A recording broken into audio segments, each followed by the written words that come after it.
Hi everyone, here I am with Alesh from Sargo, here beneath the Baobab tree in Kilifi, Kenya. What a lovely place to be in, Alesh. I know, it's absolutely spectacular. It's good to meet you. You too.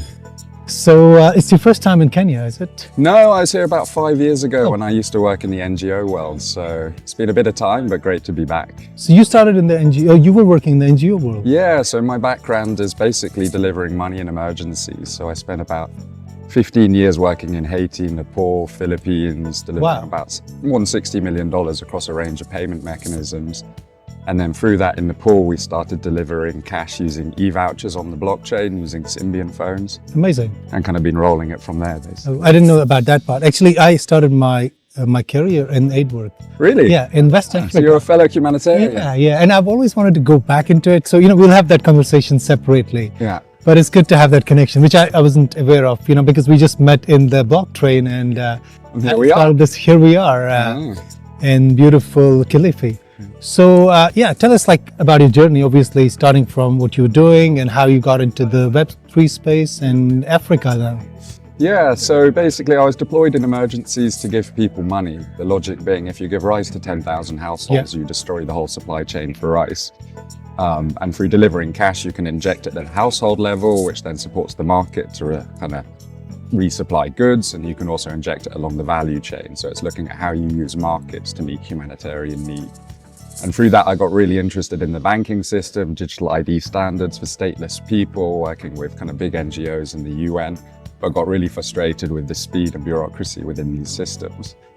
And then I came across Web3 and I thought I'd take the jump. So I've been doing a number of projects from humanitarian cash transfers using Celo dollars in Venezuela, fundraising programs, digital ID standards for COVID and stateless people using zero knowledge. And then about a year ago, I met some amazing guys in Kenya. We set up a small team here in Nairobi, and we're building Sargo, which basically solves the problem of being able to buy, sell, or earn stable coins from $50 up. And if you look at most of the systems out there, they have limits of minimum $30, so anything below that isn't being serviced. And if you do want to get that, you're looking at paying up to 20%, which is complete madness if you look at the kind of financial system. So we built it as a dApp, which enables us to integrate with things like MiniPay to get as close to the problem the user has of wanting to buy and sell a small amount of stable coins. But equally, if you want to start earning, you can start earning from just $50 up. You don't need a big deposit to become a merchant in Binance. You can come to us and graduate your way up. And then the final difference is we're looking to build what we're calling a super merchant model. So you can basically start employing other people and build a business on Sargo. So the idea is to make it a kind of merchant-owned platform. Merchants manage liquidity, we help manage the protocol, and providing a kind of graduated entry route into crypto. Amazing. I mean, that all sounds so great. And how long has this been going on, like the Sargo journey that you're good question. started? So we've been building, I'd say, for about a year in stealth. We finally got the pipes ready. So we've been building for about a year. But what's funny is I've been working with these guys for, probably about 14 months, but I've never met them face to face. Oh, amazing. So it's been a bit like married at first sight. We've been stuck behind the glass and now we've met each other for the first time. So that's the team I met in the blockchain. Yeah, exactly. Some of them. Yeah. Amazing. And how did you come to EthSafari? Is it your first EthSafari? My first EthSafari. The guys came here last year and it was the perfect timing. The product's ready. We're just testing the liquidity, kind of chatting to a few VCs here. So it was a kind of win-win. And also I've just had a kid, so I couldn't kind of get away before that. Nice. Congratulations. Thank you. Being a father. So what is what is the next thing with Sargo that you're planning? What is the vision and where are you going with it? So basically the vision is to kind of onboard our liquidity providers, our merchants, make sure we're able to support sub 1 minute response times across all liquidity ranges, then integrate with MiniPay, start co-marketing with them. We're also looking at other chains such as Ton and others, but really what we want to do is get as close to the problem the user has of wanting to buy and sell a small amount of stable coins. And we think by integrating with existing wallets and communities, you can get to that problem in a much more efficient way than trying to build your own community. So kind of step one is to get into MiniPay, and then step two is to look at how we can optimize liquidity and matching to basically become a competitor to MoonPay, but with a decentralized backend. And our kind of premise is we want to minimize custody and maximize utilization. So the way we've built the smart contracts is when you post an advert, you're not actually depositing money into that advert. The advert just shows how much money you've got in your non-custodial MiniPay wallet. So it's not TVL, it's more like total value accessible, because having a whole lot of cash in custody which isn't being used is just risk both for the protocol as well as for the user. So that's one principle.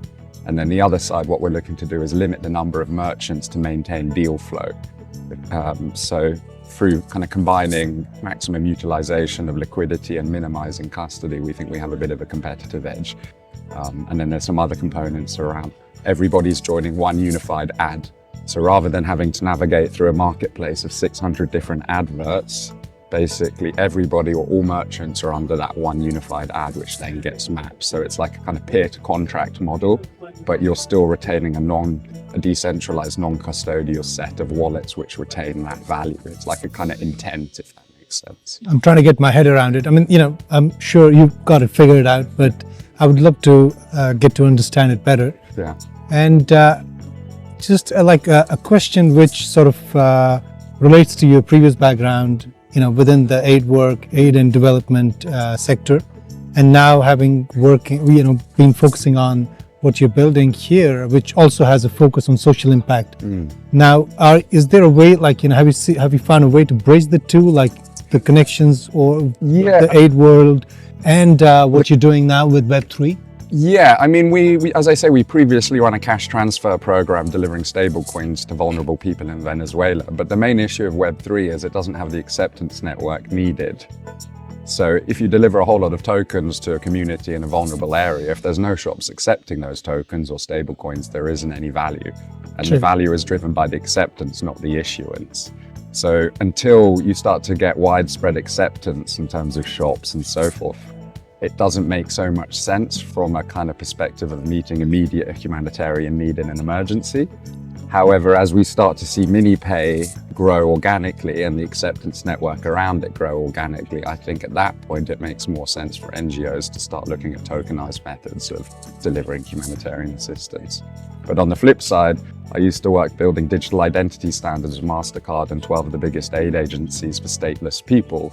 And so if you look at it from an identity perspective and a self-sovereign ID and zero knowledge and all of that, I think there's a lot of potential. That's amazing. And, now that you're here, like as part of this EthSafari trip, has your understanding and experience of what you believe in as a vision with Sargo changed in any way, or you still think it's achievable? I think it's definitely achievable. I think with Sargo, with MiniPay, it gives you a distribution channel. And the main problem is there's lots of good apps, but there's bad distribution. And first-time founders worry about product and second-time founders worry about distribution. And so from the looks of it, if you can get into MiniPay and you can successfully deliver your service, you can get to escape velocity, and that wasn't available before. And Ton's another example, but I feel like MiniPay is really the one for Africa, and I think soon they'll be opening up to Asia. So I think that platform completely changes things for Web3.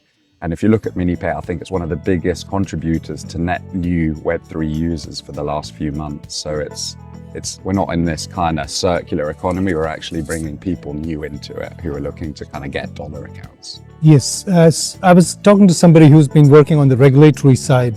Earlier I had an interview with him in Kenya, and we were discussing the challenges. Was it the lawyer guy? Yes, yes, Katai Allen. And so I'm trying to think from that, because you mentioned adoption and basically acceptability. Yeah. So from that point of view, you're also, one of your challenges would be the legal side of it, right? Yeah. So I mean, our legal team in Kenya have been following it and contributing. Our outsourced legal team have been following quite closely. There's a draft bill which has been pushed through. I think Binance have been funding a lot of it, and within that, they've basically taken a lot of the structure and regulations from Europe and America.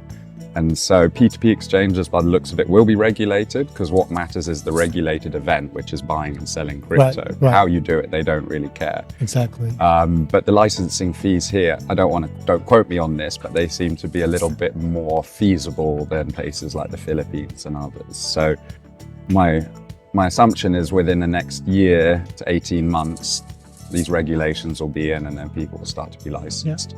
So that could, obviously help with mass adoption of the solutions that you're building. Exactly. And what is the current community like, and what are you doing to build it, basically? So at the moment, we've been in stealth mode. So I'd say we're the opposite of most Web3 companies. So we're very high quality on the back end, and we're learning to improve on the front end. So where we're at is we're basically testing liquidity and building a merchant community network. So if anyone's interested in becoming a merchant and earning cash on the platform, check out sargo.io and Sargo, sargo.io. .io, exactly. I was going to ask for that. There's a graduated method where you can start from $50 and then have your own company of merchants all working with you to facilitate swaps. And where we want to get to is $50 swaps in less than a minute. And so we're exploring and testing the different incentive models to maintain that kind of service level. So you think Sargo is going to bring you more and more to Kenya and the rest of Africa? Because I miss it. I used to travel loads in the humanitarian sector. Since having a child, life changes. Yes. So my wife said to me, now you can go more often because it makes sense. Definitely. I'm also looking for some excuses like that. So maybe we can look at some potential partnerships. No, coming to Africa. Oh yeah. Oh, next time you're coming, tell me and we'll double it up. Definitely. Yeah. It's a pleasure meeting you and talking to you and getting to know you obviously and more about Sargo, and I really look forward to potentially looking at any collabs and how we can help. And like I said, I'm also trying to look at any angle of social impact that I can get involved in, and then connect back to my previous work and aid work and development work. Amazing. I'd love to explore more.